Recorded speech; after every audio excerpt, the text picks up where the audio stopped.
Hey, what's up everyone, and well, happy 2020. Yeah, glad I got that out of the way. And here's the videos which I know should have been technically out last year. Once again, I delayed the end of the year videos, most of them this time. I did a lot worse than I did last year, per se. 2018 going into 2019, and this time it's 2019 going into 2020. Yes, another decade behind us. But, well, obviously I'm going to mention, 2019 as the current year in these videos, so keep that in mind, in 2020, which is now being next year. So again, these were filmed around before Christmas, with the Santa and hat on and the Christmas decoration, backgrounds and everything like that. So again, keep in mind, I apologize for the delay, had some technical and holiday schedule conflicts and issues with getting these videos uploaded and done and everything like that, but here they are, and enjoy.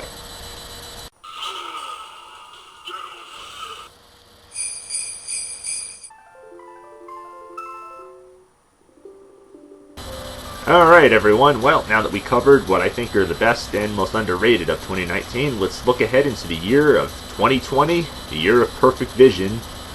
Yeah, bad joke, I know. Anyway, starting with movies, my most anticipated movies, and I'm going to get a little creative on this one since it's year 2020. I'm going to make it a top 20 list.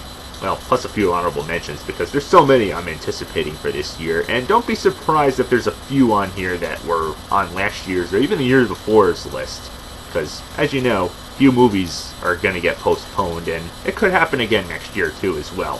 So here we go. Top 20 most anticipated movies of 2020, starting with number 20, Venom 2. Yes, the sequel to the 2018 Marvel movie, which I know was not very well received by most critics, but fans on the other hand, like myself, were a little more welcome to it. It's not perfect by any means, and yes, we can all agree, it really shouldn't have been dumbed down to a PG-13 rating, but give them credit. Tom Hardy definitely tried, and obviously he's returning, as well as Michelle Williams if you saw the first movie, and if you saw the mid-credit scene of the first movie, you would see where it's going with Woody Harrelson being in this, as far as I know, judging by the IMDb page. But the director from the first movie is not returning. Instead, we have Andy Serkis. Yes, the King Kong slash Gollum slash Caesar actor from the newest Planet of the Apes movie directing it. Should be interesting. Bit skeptical, but that's why it's this low on the list. So let's hope for the best out of it, shall we? Number 19, Halloween Kills, the sequel, or I should say third movie, the real third movie to the sequel that came out last year in 2018 that tried to act like all the other Halloween sequels never happened, and it was really good, surprisingly. A little bit recycled with the ideas and everything, but I think they did the best they could. Jamie Lee Curtis was still badass, and she's going to be returning as well as all the other cast members, and not surprised. I mean, it's a slasher movie about a slasher villain. Like Jason, like Freddy Krueger, they're always going to come back. So, let's hope for more blood, kills, good slasher sequel. Not having high expectations on this one, but I'm just hoping for some good kills and some good horror fun. Number 18, Mulan. Yes, another Disney live-action remake, and so far as I know, this is going to be the only one of this year, and I know most of you are pretty much tired of these. Some of them were good, and some of them were not so good. I'm kind of iffy on this one, but judging by the first teaser trailer, it looks like they have a good cast of Asian actors and actresses lined up for this one. I wasn't a huge fan of the animated one. It was really good, I'm just not diehard on it, and not getting my hopes high on this one either, but that's why it's this low on the list. I mean, what do you expect?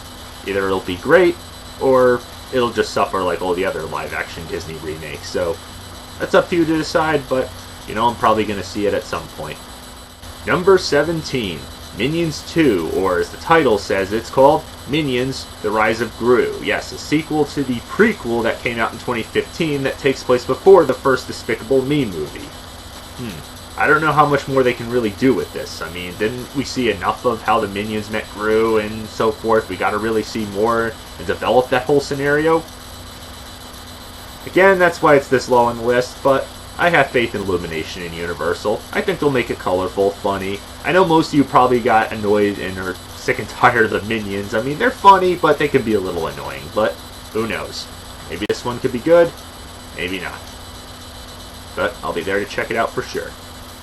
Number 16, Bill and Ted 3, Face the Music.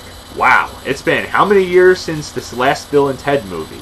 And the first one was really good, and the second one, Bill and Ted's Bogus Journey to be exact, I think was a very underrated sequel. I know I didn't include it on any of my lists, but yeah, it's about two numbskull idiots that rock really hard and, well, are not very good history buffs, so what do you expect? They time travel and everything like that. Keanu Reeves was great, but I gotta say, as much as Keanu Reeves is still pretty badass nowadays with the John Wick movies and everything like that, and yes, of course they're making another Matrix movie. I mean, they really destroyed that franchise since the last one. Not really anticipating that one, but I should start watching the John Wick movies more often. I'm not a huge fan of those either. He was great in Speed, and I'm kind of glad to see him come back in this one. It could be a great touch of nostalgia, or maybe it could bomb like the second Dumb and Dumber movie called Dumb and Dumber 2, you know, because they brought something back with the original actors, you know, try to pinch in a little touch of nostalgia, and it didn't work. So I'm hoping this does a lot better than that for a change, you know? Bring back something from the past, and it ain't gonna be the only one to do that. Oops, I should keep my mouth shut on that one. Number 15. Jungle Cruise. Yes, based off the attraction located at the Disney parks, Disney's doing it yet again. Just like Pirates of the Caribbean, which was a big hit, but then they had other ones that weren't such a big hit, like the Haunted Mansion and the Country Bears.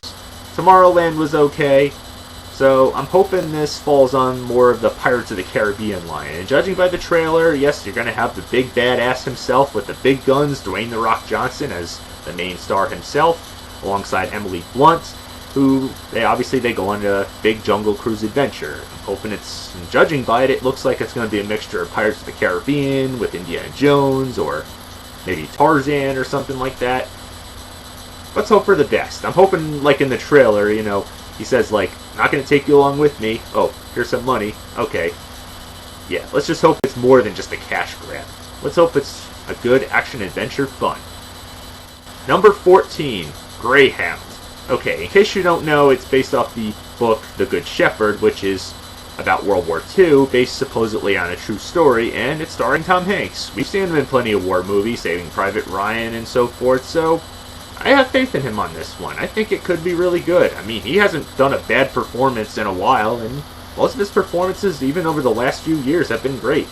And war movies are, well, a thing of interest to me. I have faith in this one. Number 13, Tenet. Not sure if I pronounced that 100% right, but yes, in case you're wondering, I don't really know much about the story. All I know is it's about espionage and all this kind of nonsense. But the one thing that really has me hooked on this one, wanting to see it, is the director himself, Christopher Nolan, who's probably one of the best directors of all time.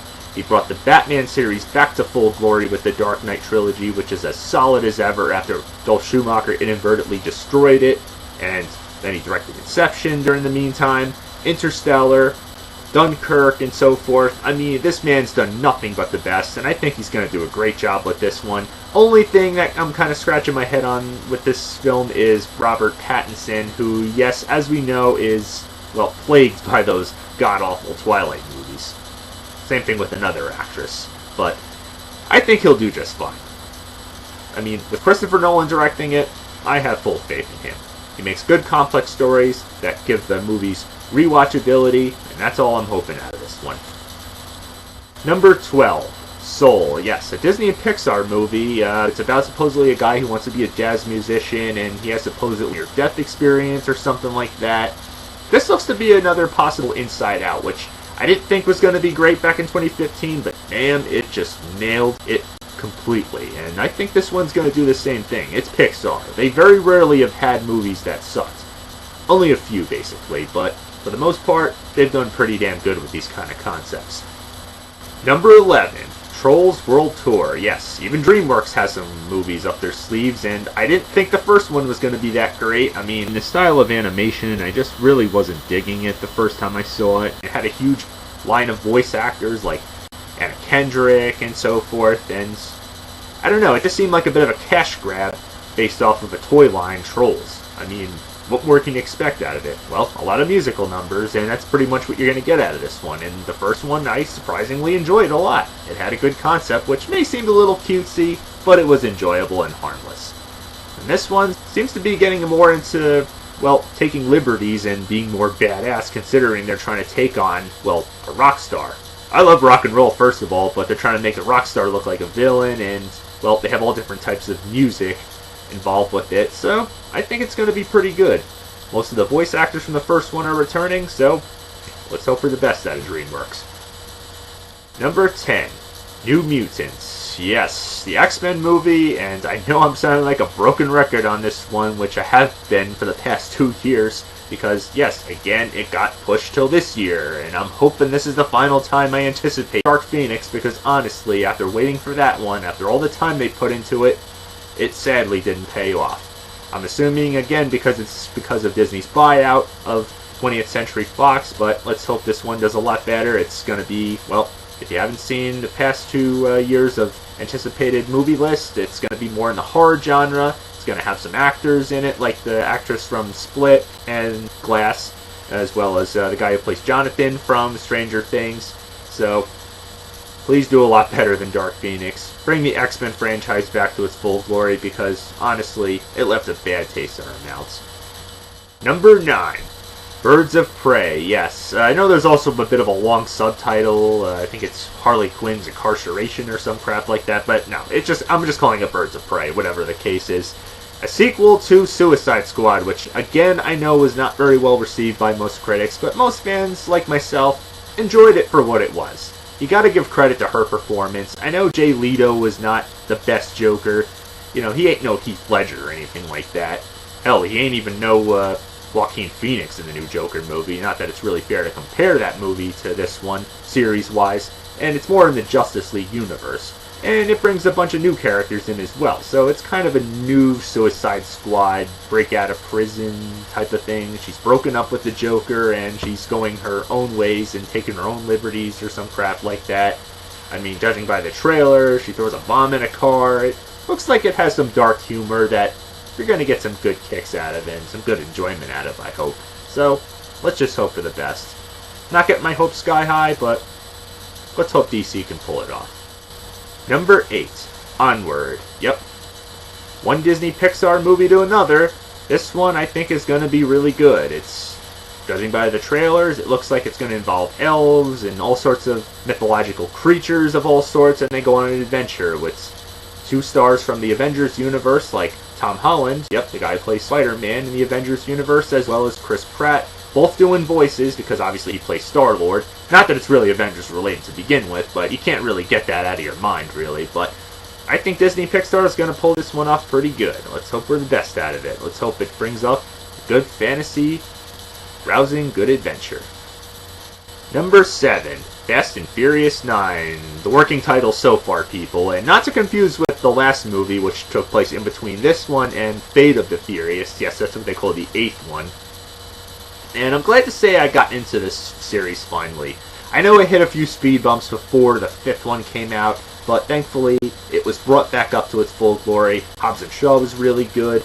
And, well, Fast and Furious 9, I'm not expecting that to be the title. I'm expecting it to be some other name like Fast 9 or Furious 9 or some shit like that.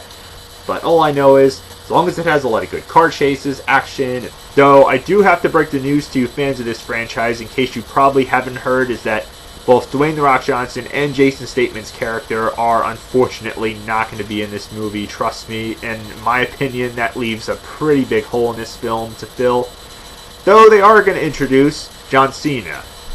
It could work, or not. All I know is, that's the news right there for you people. Regarding this movie, that is. But otherwise, make it fast, make it furious. Because obviously this ain't going to be the last one. They have yet another one after this, but let's not jump the gun. Just make it good, Universal. Number 6. Black Widow. Yes. Finally, this awesome kick-ass character from the Marvel Cinematic Universe gets her own movie, which I'm hoping delivers enough of her backstory to satisfy all of us Marvel fans who wanted to know about hers. So, what can I say? It looks pretty good.